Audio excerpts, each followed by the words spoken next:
งน้ำทาสุดสวยงามตาทานกินลำเนาเมื่อแสงทองส่องมายามเศร้าเมื่อแสงทองส่องมายามเศร้าเศร้าพี่น้องเฮาสดชื่นสีวีย้อนพวกพี่มารมาหุกหานบุกเข้าโจมตีเหตุให้หลวงน้ำทาเฮานี้บ่เคยได้มีความสุขสำราญกลางหรือว่ามือเว้นสุดที่ลำเค็นบ่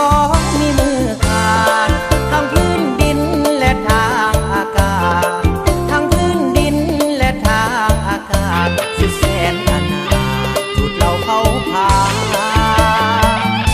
ว่าสาสลาวโหมกันเข้าต่อสู้ต้านยันขับไล่จากกระพาทุกงานกับสูนผีมารทน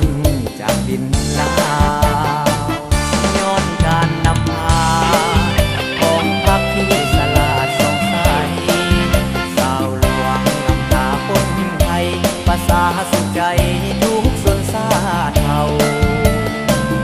เรามีน้ำใจอยู่แห่งใดสามัคคีกันเข้าพี่น้องคนลาวทุกเผ่าพ้องกันญาติเอาเอกราชคืนมาที่6 เดือนพฤษภาแหวงหลวงน้ำทาพดปล่อยมีใส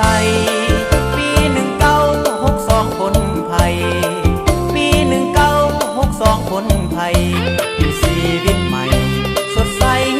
สีวาอยู่แห่งหนใดสุขซื่นใจในการสร้างสาร่วมแห่งของกันพัฒนาแหวงหลวงน้ำทาสี